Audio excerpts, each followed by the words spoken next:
Hello everyone, Alotter here, and today we are going to be doing a guide for the Sisters of Battle. And so, for those of you who don't know, in Pantheon 5, some bosses just get removed and replaced with basically harder versions of themselves.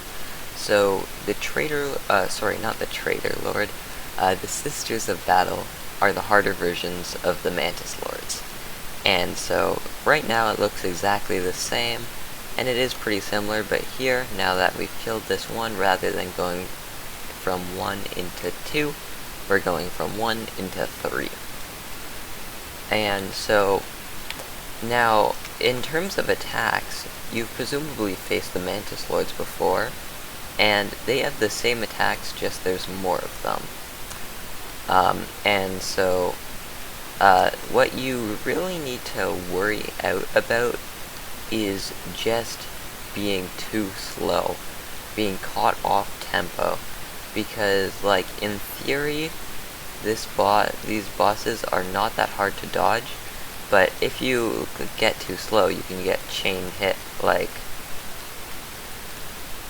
if you fall off the pace, it's very easy to take a lot of damage very quickly. And also, to go in for damage, you kind of line yourself up to get hit. So that's the main thing you need to watch out for.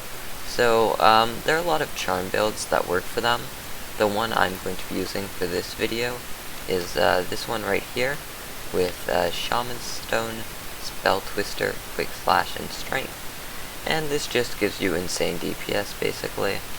And so, I'll get into how you fight them. So the first main thing is, when you're just learning them, don't get too greedy. So I would say if you are doing the charm build, probably get rid of Quick Slash and instead put in Mark of Pride, just to make it a little easier, because they're not going to want to be getting too greedy with hits. So now I'll just show you how a basic way to play the fight is. Hit, hit, hit, hit, hit, hit, hit. Like, you just want to get one hit for every time, or on every attack, and then you'll be fine.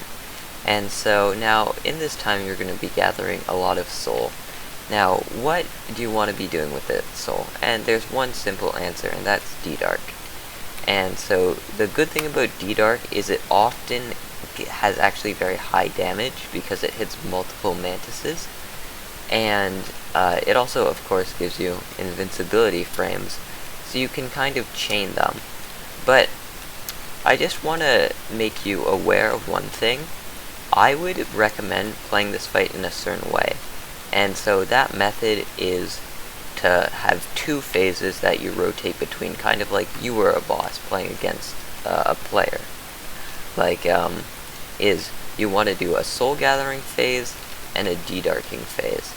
And so, you want to be doing this because, when after you D-Dark, you kind of want to follow it up with another D-Dark. You don't really want to be going back and forth, just because, in my opinion, that makes it kind of a lot easier to fall out of tempo with them, which is the main way you're going to be taking damage in this fight.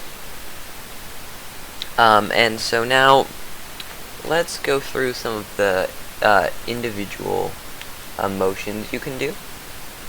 And so, first let's talk about, like, just for when you're getting nail hits. So one of the things, you can see that Mantis, yeah, this one here, just did a lot of down stabs. So when all three of them do it, they can kind of, like, try it and staircase you. And so when you're doing that, you basically have two options. The one option is to walk slow enough that you don't get pushed off the edge. The other option is to just dash through like that. There, I didn't actually need to use my Shadow Dash, but I was just showing you. I did have enough room to just keep going. See, another staircase. And sometimes, well, rather than staircasing, they go stab down, floor attack, stab down. So that attack is actually very easy to dodge when they do stab down. See there, it's like there they did 4 in a row just because there's no real break between the sets of 3 attacks, so it's almost like a continuous stream of attacks, and that's where the Shadow Dash can come in handy for helping you switch directions. And so there you see I dodged a bit precisely. It would have probably been better to Shadow Dash. But yeah, so when they go on the ground, you kind of just want to hop over them. It's not super complicated. The main thing is just be aware of, you can't just jump up, you want to jump up and in a direction, so you don't leave yourself open to get jumped on. And also just conserve your Shadow Dash. So most of the time in this fight, you don't need to dash. So don't use like a dash, like don't waste a Shadow Dash when you don't need to dash at all. Just save your Shadow Dash for when you're in a tight spot, and like it's very bad to use it there, but like maybe there to get myself, I don't know. But sometimes you just basically want to conserve it, because most of the time if you're just dashing randomly, it's not gonna be doing you any favors. It's mostly gonna hurt you. Yeah, and so now that's basically all for the nail, but de-darking is a bit simpler, so this video should be over pretty soon, and I did not mean to do that. I should not have killed them. I apologize greatly for that. So basically, de-darking looks very easy on paper, and I'm gonna be honest, it's not the most skilled thing to do. I'm not an absolute god for being able to press a few buttons a few times. But it's certainly nowhere near as easy as it looks. And so I'll show you example of that in just 1 second after we kill this pesky little mantis. And some Abyss Shrieks there should be able to get us started on that. There we go. And so here we have the 3 again, and I'm just going to show you how to de-dark. So first, we're going to collect soul, and I can show you some in practice. That was bad. I shouldn't have gone for 2 hits. I mean, I always go for 2 hits, but that's because I'm a little better at the game than you probably if you need this guide. Otherwise, you just don't need the guide.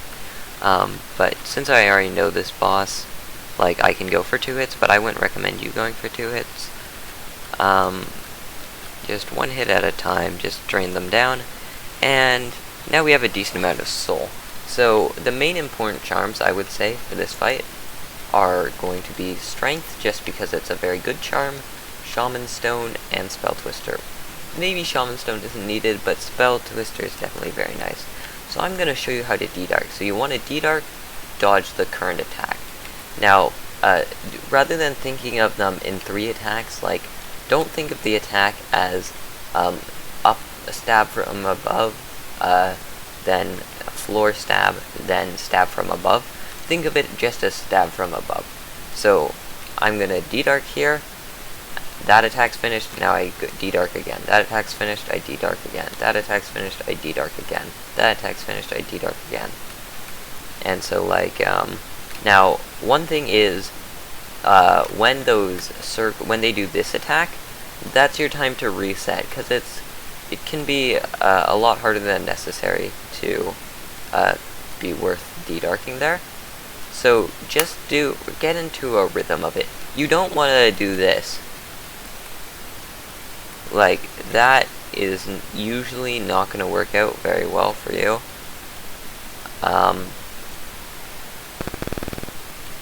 Yeah, like, you just want to do it in a rhythm, so you don't want to spam, you want to dodge, like, once, or, like, maybe try and jump a bit, because de-darking does take some time when you're on the ground. Like, if you can get destroyed by one doing a ground attack if you're just spamming, so just maybe try to, like, let me get a bit more soul, you jump, then maybe you jump there, and then you do it, something like that.